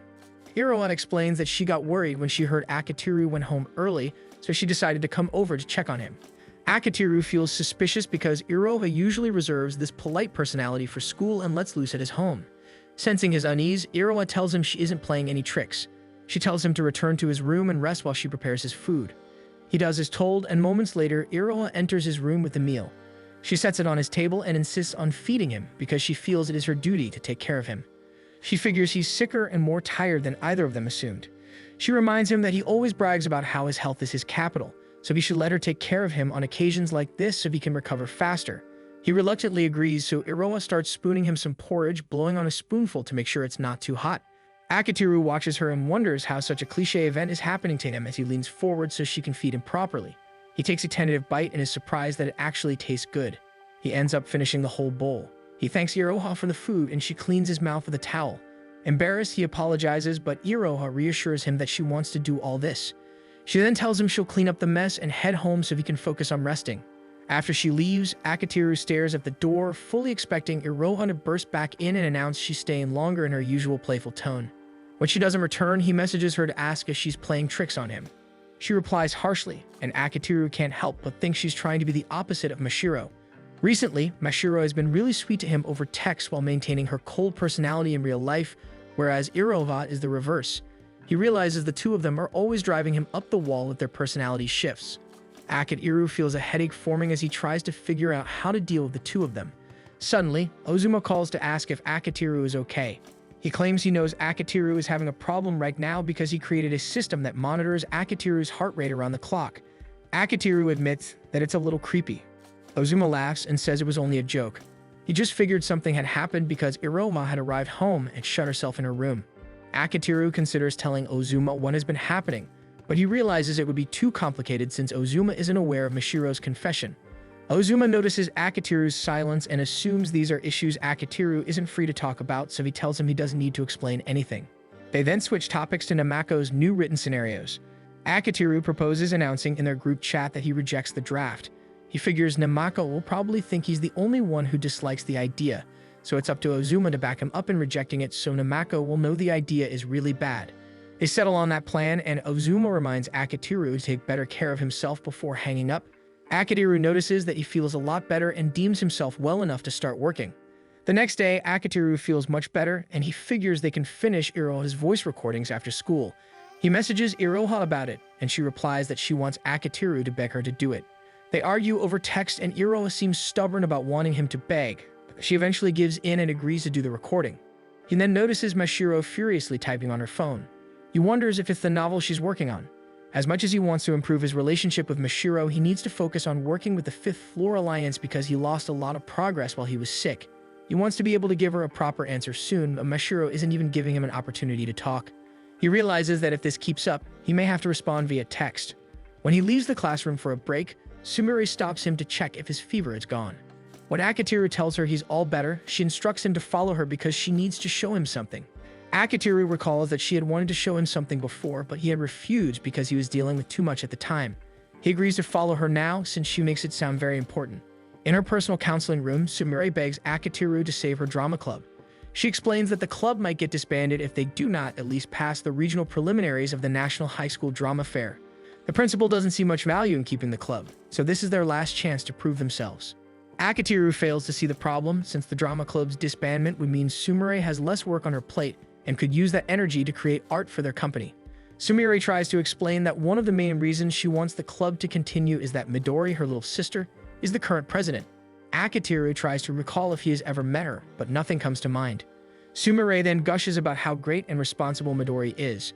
She seems to hint that Midori is actually the one doing her advisor work for her. Akitiru pieces it together, and Sumire admits that with their sibling setup, she can focus on the group's artwork. However, if the drama club gets disbanded, she will be reassigned to the girls' tennis team, and this time she will really have to work because the tennis team is actually good. If that happens, she will no longer have time to slack off and draw like she does with the drama club.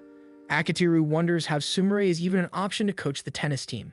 Sumire nervously admits she used her usual personality to convince the principal that she can handle sports. Akitiru scolds her for putting her image above her actual capabilities and causing all these problems. Sumire begs and explains that she had to make others think she isn't a nerd and faking it was the only way she knew how. Akitiru sighs, but he knows he has to help because Sumire won't have time to draw for them if she gets reassigned.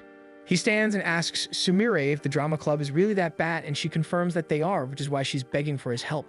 She promises she will meet her deadlines if they manage to pass the preliminaries. Akitiru scolds her again since she should always meet her deadlines, but Sumire insists it would be much worse if they lose and she ends up coaching the tennis club. She eventually convinces Akitiru to attend at least one of their practice sessions during lunch hour. Practice is held in a classroom at the end of a hall on the 4th floor. Many believe the room is cursed, so the drama club made it their unofficial base for meetings and rehearsals. They peek inside and see some of the club members practicing. Akitiru then recognizes Midori. Midori is at the top of their grade, having earned perfect scores across all subjects since entering high school. She is known as a prodigy among prodigies, especially since she manages to balance club responsibilities without losing her #1 position. Akitiru deadpans that they might need a DNA test because Sumire is nothing like Midori. They peek inside again, and at this point, Akitiru is convinced they don't need to worry since Midori should be capable of handling everything. Midori announces the start of the dress rehearsals, and Akitiru is surprised when the girls set everything up with proper equipment, sound, and lighting. However, his hopes drop once he sees Midori and the others are performing stiffly in mushroom costumes. The performance is confusing and the acting is nearly lifeless. The music and lighting also clash with the tone of the play, making Akitiru question what he's even watching. There is also a misplaced gong that Midori keeps striking, making the script almost impossible to hear. The script itself doesn't make much sense to begin with. Once the play ends, Akitiru turns to Sumire and tells her he doesn't understand how the performance can be this bad or how broken the script is. Sumire smiles. She knew that having Akitiru watch even one practice would make him understand how doomed they are to fail the preliminaries. Midori, on the other hand, is delighted with the performance and proudly tells the club members that they scored at least an 80 in today's rehearsal. This prompts Akitiru to reveal himself and say that the performance was bad. Everyone is shocked to see him there, and Akitiru explains that he couldn't stay silent when they all believed they performed well, even though the quality was worse than an elementary school performance. Midori tries to explain, admitting that they haven't improved much recently, but she insists they are better than he thinks. She then notices Sumire standing by the doorway. She is surprised to see her, but says she is happy that Sumire has been more active in their practices lately. Sumire says that since the competition is coming up, she wants to do her part as their advisor and make sure she leads them all to victory. Midori and the girls are touched by her words of encouragement. Sumire then introduces Akitiru, and Midori wonders if he is the new member Sumire has been mentioning. She insists that the club is already perfect with its current members and that they cannot entertain a new one. Sumire corrects her and states that Akitiru will be the super producer who will lead them to victory. Midori complains because nothing seems extraordinary about Akitiru. To her, he looks plain and boring, but Sumire insists that he is very talented as a producer and can elevate the drama club's performance. Midori decides to accept the idea but still questions Akitiru's achievements. Akitiru waits to hear how Sumire will explain things, and Sumire decides to lie, claiming he has produced several hit Hollywood movies, much to Akitiru's horror. Midori and the girls seem to believe the explanation, and soon the girls are eagerly waiting to hear his advice. They even feel like they finally have a real shot at winning the nationals. However, Midori then asks what his relationship with Sumire is. She assumes he must have a romantic relationship with her because that's how Hollywood producers are known for having questionable relationships with beautiful women, and she believes that Sumire fits the type perfectly. Akitiru argues that he would never look at Sumire that way, and he refuses to stand there and be insulted by Midori any longer. He decides to leave. The girls begin to panic, and Sumire manages to catch up to him by the stairs. He explains that he could have helped, but he isn't willing to go as far as producing everything for them, especially when Midori clearly dislikes him, so he won't force his help on her. Sumire tries to convince him again, but Akitiru tells her that the real problem is that they can't act, and he can't teach them how to perform at their level. He doesn't tell Sumire that he actually could, and that Iroha could coach them even better, but that would mean exposing Iroha as their voice actress, a secret kept from everyone in their team. He tells Sumire that this is the end of the discussion and that the Fifth Floor Alliance already has too many problems. He doesn't have time to help the drama club. Sumire begs again, saying she won't be able to illustrate if she ends up reassigned to the tennis team. Akitiru scolds her, insisting she still needs to illustrate for them regardless, and that as their advisor, she should find a solution to save the drama club. He walks away from Sumire, and his thoughts drift to Iroha. He is certain Iroha would shine on stage as well, but because of her circumstances, she may never get the chance. Iroha stares at the message Akitiru sent her and grumbles about how inconsiderate he has been with her feelings. She even thinks about ditching the recording session but convinces herself to go anyway. She knows Akitiru constantly rejecting her affection is partly her fault because she always plays it off as a joke. She can't help but compare her situation to Mashiro's. Mashiro has already confessed, and it makes Iroha uneasy because Akitiru is actually considering how to approach Mashiro to give her a proper answer, while her own feelings are always pushed aside. As she groans, Mashiro notices and tries to check if she's okay. Iroha, startled, accidentally asks what Mashiro is doing by the lockers, and Mashiro calmly reminds her that school is already over. Mashiro then shares that she'll be stopping by the library and shows the bag she's holding filled with books with cute covers. Iroha looks at them and notices their titles a lot of people enjoy, so she admits she's surprised Mashiro reads something so crowd-pleasing. Mashiro admits she used to dislike them, but she wanted to try something new. She almost gives herself away as an author and quickly tells Iroha not to mind her words. She then invites Iroha to walk home with her. Iroha tries to think of an excuse to decline because she needs to meet Akitiru at the park so they can head to the recording studio together. She ends up telling Mashiro that she has to go to her part-time job. Curious, Mashiro asks what it is. Iroha teasingly tells her it's a secret no one can talk about, but hints that it involves using her mouth. Iroha can practically see the gears in Mashiro's head turning as she becomes beet red. Iroha teases her for thinking something dirty and reassures her that she isn't doing anything shady. She then invites Mashiro to tag along to her job, but Mashiro panics and quickly says she's actually busy. Mashiro smiles kindly at her and apologizes for keeping her for so long, saying she'll see her tomorrow. As they say goodbye, Iroha can't help thinking how lucky Mashiro is that Akiteru treats her so seriously. Iroha then heads for the park, wondering what act she should put on. The studio is usually where she can be her true self, but with Akiteru there, she's starting to doubt if she can manage that now.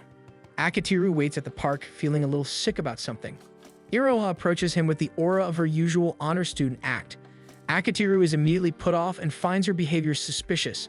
As they head toward the recording studio, he keeps staring at her and finally calls her out. He's shocked when Iroha simply beams brightly at him. Akiteru asks what her facade is supposed to mean, but Iroha feigns ignorance. Akiteru grows irritated because he knows she's acting in front of him. Iroha seems aware she's been found out but continues pretending she's always been this sweet and well-behaved. Akiteru complains that Iroha not annoying him is actually what's annoying him.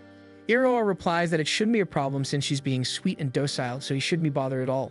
Once they arrive, Otoi scolds Akiteru for making rushed requests.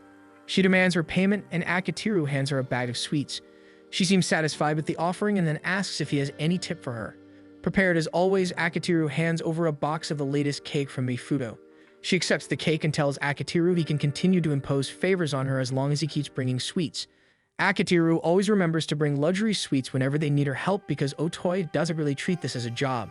There have even been times the studio was closed simply because she didn't feel like working. To keep her cooperative, Akiteru decided to pay her in sweets and pastries. However, Otoi is fickle, so there were also times when she didn't like what he brought and refused them. She inspects the cake closely and decides it looks good, so she allows him to use the studio. Iroha asks for the script so she can head into the recording booth. As Otoi sets up, she tells Akiteru that he's pushing Iroha too far, explaining that most people give actors the script days in advance. She warns him that if he tries this with a professional voice actor, they probably wouldn't want to work with him. Akiteru says he's aware but believes Iroha can handle things. He also can't just give her the script early because of her home environment. Otoi recalls that Iroha's mother hates show business. Akiteru tells Otoi that Iroha only needs 5 minutes to review a script in order to perform it flawlessly. Akiteru looks at Iroha from the director's booth. He reviews that Iroha will be doing 5 very unique characters today. Otoi makes sure Iroha is ready, and once Iroha gives the signal, Otoi starts recording. Iroha confidently delivers the lines, but Akiteru and Otoi immediately notice that her voice and delivery are completely off from the instructions. Not satisfied, Otoi stops the recording and asks Iroha why the character sounds prim and proper, when the description clearly states the character should be brutish. Otoi decides to redirect her with a different character, but every character ends up sounding wrong. No matter what Otoi tries, Iroha keeps giving a bad performance. Eventually, Otoi stops the session and asks Akiteru if Iroha is fooling with them. Akiteru goes pale as he observes Iroha. When he snaps out of it, he quickly apologizes to Otoi and insists that Iroha can do better. Otoi sighs, knowing Iroha can do better, and asks Iroha if she's satisfied with her performance. Iroha confidently declares that she did a great job because her acting is tailored to Akiteru's taste. Akiteru immediately grabs the mic and scolds her. He knows she performed poorly because she dragged her personal feelings into work. He realizes this is partly his fault, but knows that if Iroha continues acting unprofessionally, she will ruin her future. He's about to continue scolding her, but Otoi sticks a candy into his mouth to shut him up. She knows Iroha is already upset, so she tells them the studio is closed for the day. Iroha quietly gathers her things and leaves the studio while Akiteru and Otoi watch her go.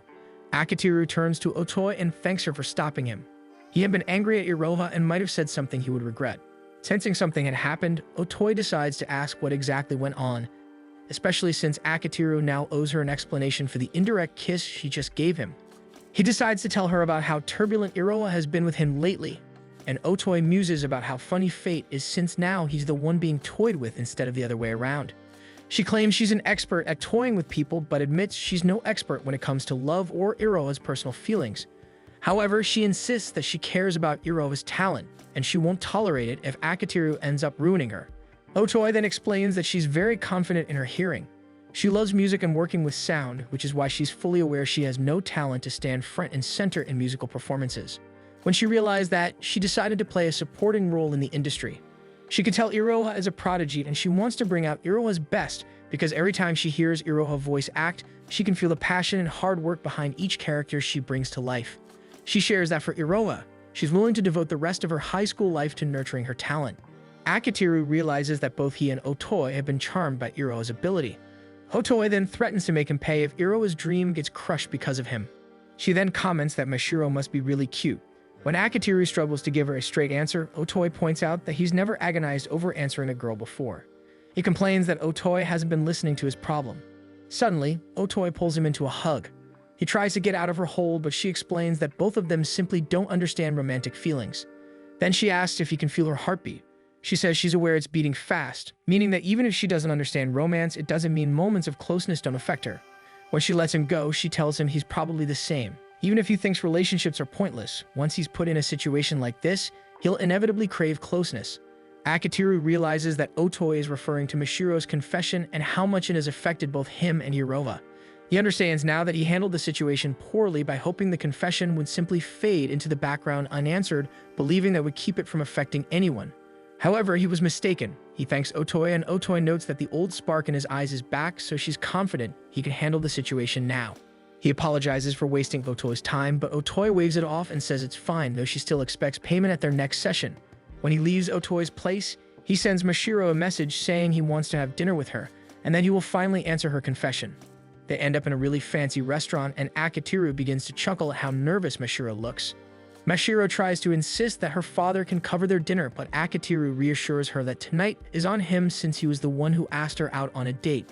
He recalls how Makoto once mocked him for how he handled girls. He tells Mashiro that he has made decent money in his company, so she doesn't need to worry about the cost of tonight's dinner. Mashiro points out that she isn't part of the team and doesn't even help with the games. Akitiru tells her that their date is actually business-related, but she doesn't need to think about that and should just enjoy herself. She then worries about the wine, but Akitiru tells her it's non-alcoholic. Mashiro visibly relaxes and notes that almost everyone in the restaurant is a couple. She is pleased that she can look at other couples in this kind of setting without feeling any hatred. She reveals that before she didn't like couples because she felt they were flaunting their happiness and mocking her for still being single. But now she knows couples are simply happy being in each other's presence. She finally understood it once she experienced being in love herself. The two of them get comfortable and begin their dinner. Afterward, they visit the viewing deck, and Mashiro admits she is happy she came. Thinking back on her date, she realizes she truly enjoyed it.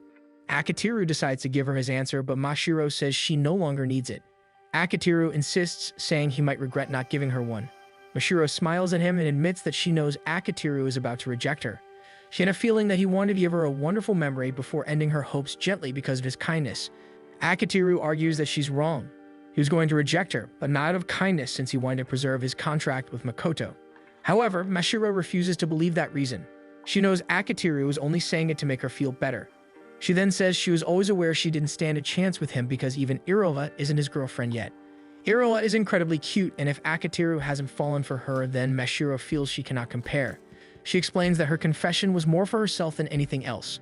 She wanted to try moving forward from how she used to be because she was too scared to make herself vulnerable. She claims she is satisfied with herself and she considers that a win, so she doesn't really need an answer from him. However, she vows that someday she will make Akitiru love her, even if it takes years. Akitiru tries to convince her that forgetting him and moving on would be more efficient. Mashiro scolds him for being a min-maxer and explains that her goal isn't to get any boyfriend. She specifically wants Akitiru to be her boyfriend. He tells her that relationships aren't his priority because of his company and he'll probably be busy until they graduate, but Mashiro insists she will remain by his side. Mashiro takes her leave but promises Akitiru that starting tomorrow, she will do her best to make him fall for her. Akitiru then moves to the window and stares at Iroha's contact, knowing the next girl he has to face is her. One late evening, Ozuma welcomes Akitiru into their home because Akitiru wants a chance to talk to Iroha. Akitiru is a bit concerned about how easily Ozuma let him in, but Ozuma tells him that he has no issues with Akitiru and Iroha getting together since he wants to see them have kids. Akitiru tells Ozuma that he should have better hobbies, and Ozuma retreats to his own room so Akitiru can talk to Iroha. He knocks on her door, but Iroha refuses to answer. He tries again, harder this time, which makes Iroha irritably ask when he plans on giving up. Still speaking through the closed door, Akitiru says he wants to talk about what happened in the studio, and he explains that he isn't mad and wants a chance to apologize. Iroha angrily replies that he has nothing to be sorry for because she isn't mad, yet she points out that he was definitely mad at her in the studio for ruining a day of recording. Akitiru admits he was mad at the time and that he unconsciously took out his anger on her, so he wants to apologize. Iroha shouts that she doesn't want to hear his apology and doesn't want to see him for now. Akitiru feels himself getting irritated with her stubbornness and insists they talk, but Iroha still refuses to open the door, claiming she knows Akitiru's tactics. He threatens to kick the door open, and Iroha taunts him to try. Taking a few steps back and a deep breath, Akitiru kicks the door open, much to Iroha's surprise. He gives her an envelope with cash for repairs, and Iroha flatly says she's surprised he actually broke her door. He comments that she shouldn't complain because she also just enters his room as she pleases. She finds his position on the floor odd because he's apologizing while also reprimanding her, but Akitiru defends his actions by saying that it's his style. She accepts the money as Akitiru informs her that he just met with Mashiro and turned her down. Iroha sits on her bed and asks for the reason, and Akitiru tells her that it was always his intention to reject her. He had never looked at Mashiro romantically because he had never considered dating, given how busy he was with the Fifth Floor Alliance. However, he became so obsessed with how to turn Mashiro down that he stopped paying attention to Iroha. He apologizes for taking her for granted during that period and promises to continue being her best producer and to focus on helping everyone in their company reach their full potential. Iroha lets out a relieved laugh and playfully tells him that he's only half right. She then explains that she appreciates Akitiru dedicating more time to them, but admits that she can't be as callous as he is. She suddenly gets nervous and admits that she's also just a high school girl, and she admits she was jealous of Mashiro because she was someone he got close to outside of their group. Iroha tells him that the only one he really considers a friend is Ozuma, and that he doesn't take anyone seriously unless it's related to work. Iroha reminds him of his promise to make the Fifth Floor Alliance a success in the quickest and most efficient way possible. Akitiru mulls over his own words and realizes that he may have unknowingly hurt his members with his callousness about his relationship with them. However, he knows that if he allowed friendships or anything deeper to form, he might end up hurting them even more, and his mind drifts to how much he hurt Mashiro. Iroha explains that she had been watching him and felt weird since he allowed himself to get close to Mashiro, and he also took her confession seriously, even if he turned her down. Akitiru tries to explain that getting close to Mashiro was a necessity due to his deal with Makoto. Iroha narrows her eyes and tells him that there was something more, but Akitiru feels like he's been caught, only for Iroha to immediately apologize, saying she understands that his actions ultimately benefit all of them. She then exclaims that she can't help feeling jealous of Mashiro since they talk about other things outside of work. She couldn't help acting out so he would pay more attention to her and finally treat her seriously, and she then bows to him and apologizes for acting like a spoiled brat. Akitiru sighs and admits he's surprised to learn that Iroha had been jealous, and he thinks for a second before cautiously asking if she's jealous in a romantic sense. Iroha suddenly straightens, but after a moment begins laughing and falls back down on her bed. She sits up again and reveals that she had been recording and got a good sound bite from him, and she replays the recording and teases him for being in love with her. When he tries to deny it, she replays the recording again, embarrassing him until he finally screams at her to stop. Defeated on his knees, Iroha tells him that jealousy doesn't always have to be romantic. She explains that friends can get jealous, and she then teases him since he doesn't have many friends and wouldn't know the feeling. Irritated at her, he demands that she erase it, but she refuses. He tries to threaten her, but she simply plays the recording back, making him relive his embarrassment. He demands again that she delete it, but she says she thinks it will take at least a month before she gets bored with it. Seeing his expression, she decides to forgive him and feels proud of herself for getting the result she wanted from acting like a brat during their recording session, and Akitiru suddenly feels tired from dealing with her. Iroha promises that she's back and can work for him again, but she's aware Akitiru has other business he wants to talk about. Akitiru admits he actually has a favor he needs from her and the other members of the Fifth Floor Alliance. Akitiru returns to his room, realizing he was an idiot for thinking Iroha had romantic feelings for him. He feels relieved that she didn't confess like Mashiro did, and now he can go back to focusing on his company. He wonders how Iroha managed to think so far ahead and begins to doubt whether her actions were just a cover, but he convinces himself that Iroha is a genius. The next day at school, Akitiru brings Otoi and Ozuma to the drama club, explaining that they need their help to rank in a drama club competition. As they near the room, they can hear the club practicing, and Otoi tells Akitiru that she won't allow the drama club to embarrass her with a lame performance. When Akitiru enters, Midori immediately launches at him with a prop mallet, but Akitiru manages to stop her and inspect the mallet. Midori complains that he should have just allowed the attack to hit, but Akitiru says it's obvious he would try to prevent harm, and Midori shakes in anger, channeling her sister's aura, and begins acting out what Sumire told her, complaining that Sumire usually respects their autonomy, so it's weird that she's suddenly handing the reins to Akitiru. Akitiru then receives a message from Sumire apologizing for unsuccessfully convincing her sister to let him help them. Midori begins accusing Akitiru of making a shady deal with Sumire, and Akitiru gives her a bored look and says he has no merit to gain from them. Midori nervously tells him he might make them all his slaves, but Akitiru tells her that he isn't going to do anything shady. He explains that if the drama club wants to win, they need his help. He tells her that enlisting him was Sumire's idea, and Sumire wouldn't have asked a favor if she was confident the club could win. Midori is still hesitant because they worked so hard to keep the club running, and Akitiru explains it's her and the members' dedication that made him want to help them. He tells Midori that she and the girls definitely have potential. Right now, they may be at the very bottom, but that only means they can go up, and he compliments them for making it this far, even without direction from an advisor, and for practicing during their lunch breaks. However, he explains that they aren't going in the right direction, so all their energy and effort are being wasted. In order to improve, they need to know what they're doing wrong, and if they continue going down the wrong path, they might get negative results. Akitiru warns her that if they continue in the wrong direction, the club will be doomed to disband. He offers his hand, promising to help the club if she accepts. Midori remains hesitant, looking at her club members for reassurance. Akitiru sees the hesitation and says he isn't threatening Sumire and genuinely wants to help. Midori stresses that anyone can claim to be innocent and that she knows men tend to lie. Akitiru says he can prove he doesn't look at Sumire in any special way, and then gestures to Ozuma, who blushes and tells the girls that Akitiru only considers him special. The girls scream in mixed reactions while Sumire also exclaims in excitement. Midori is shocked and wonders what noise Sumire just made, and Sumire tries to cover her bloody nose by saying she saw a random student who happened to be running around naked by the window. Midori tries to confirm, and Ozuma states that he is the only one for Akitiru and introduces himself. She asks again just to be sure, and both Akitiru and Ozuma confirm that they have a special relationship.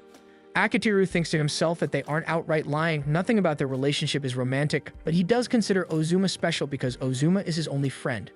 Regardless, Midori is now under the impression that they are dating, so she has the reassurance she needs that Akitiru will not try anything on Sumire or the rest of the club.